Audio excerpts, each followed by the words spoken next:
తెలంగాణ రాష్ట్ర ప్రభుత్వం తరఫున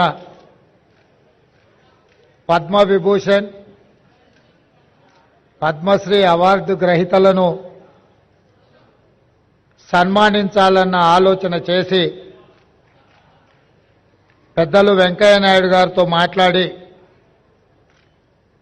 ఈ సన్మాన కార్యక్రమాన్ని ఏర్పాటు చేయాలని ఆలోచన చేసి మా మంత్రివర్గ సహచరులతో ఉప ముఖ్యమంత్రి వర్యులు బట్టి విక్రమార్క గారితో మాట్లాడి రాష్ట్ర ప్రభుత్వం ఈ కార్యక్రమాన్ని ఏర్పాటు చేయడం జరిగింది. ఈ కార్యక్రమంలో ఉప ముఖ్యమంత్రి వర్యులు బట్టి విక్రమార్క గారు, R&B అండ్ సినిమాటోగ్రఫీ మంత్రివర్యులు కోమటిరెడ్డి వెంకటరెడ్డి గారు, రెవెన్యూ శాఖ మంత్రివర్యులు పొంగులేటి శ్రీనివాసరెడ్డి గారు, సభాధ్యక్షులు జూపల్లి కృష్ణారావు గారు ఈ కార్యక్రమంలో ముఖ్య అతిథులుగా పాల్గొని పద్మవిభూషణ్ అవార్డు గ్రహీతలు తెలుగు ప్రజలు తెలుగు మాట్లాడే భాషా ప్రాంతాలలోనే కాదు,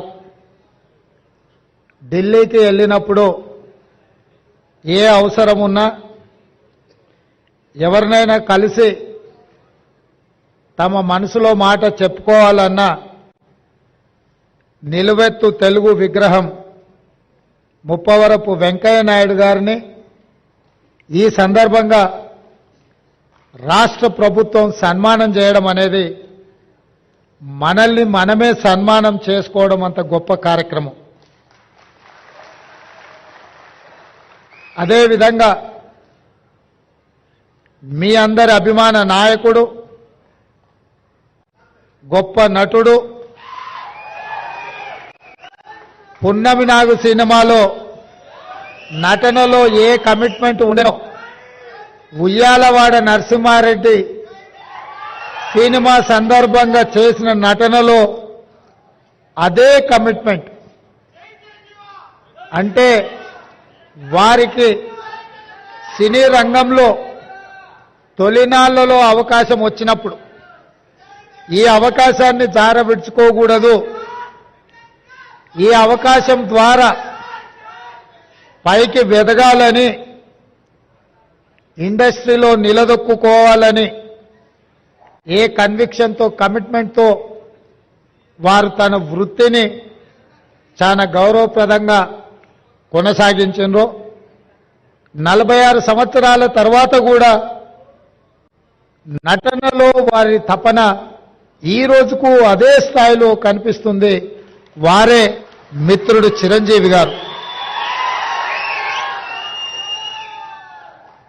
నేను చాలా మంది నటులు నాకు చాలా మంది తెలుసు, ఎందుకంటే చాలా సంవత్సరాల నుంచి ఈ ప్రాంతంలోనే ఉండడం వల్ల 2 సినిమాలు 3 సినిమాలు హిట్ కాగానే ఇంకా వాళ్ళంత గొప్ప నటులు లేరని, వాళ్ళకెవరు పోటీకి రారని భావిస్తుంటారు. కానీ 150 పైచిలకు సినిమాలలో గొప్పగా రాణించి జాతీయ స్థాయిలో అంతర్జాతీయ స్థాయిలో గుర్తింపు పొందిన చిరంజీవి గారిలో ఈ రోజుకు ఆ కమిట్మెంట్ ఉంది. ఆ కమిట్మెంటే వారిని ఇంత గొప్పగా రాణించే అవకాశం కల్పించింది. అలాంటి వారిని మా రాష్ట్ర ప్రభుత్వం సన్మానం చేయడం అనేది మా బాధ్యతగా మేము భావిస్తున్నాం. అదేవిధంగా గ్రామీణ ప్రాంతాలలో మారుమూల పల్లెల్లో పెరిగి స్థానిక కళలు వృత్తిగా మార్చుకొని వాటినే ప్రదర్శిస్తూ అందులోనే తమ జీవితాన్ని గడిపిన పద్మశ్రీ అవార్డు గ్రహీతలు వేలు ఆనందచారి గారు,